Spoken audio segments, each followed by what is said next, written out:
কেউ ঠকায়, কেউ ঠকে। যে ঠকে সে আরো 10 জন মানুষকে ঠকায়।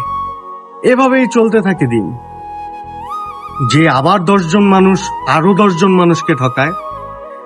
কিন্তু কেউ কি চিন্তা করছে এভাবেই মানুষ মানুষের বিশ্বাস হারিয়ে ফেলে? কোনো মানুষকে বিশ্বাস করতে পারে না। তো আমার মনে হয় না, যেটা আমাদের করা উচিত যে মানুষকে ঠকানো বন্ধ করা উচিত।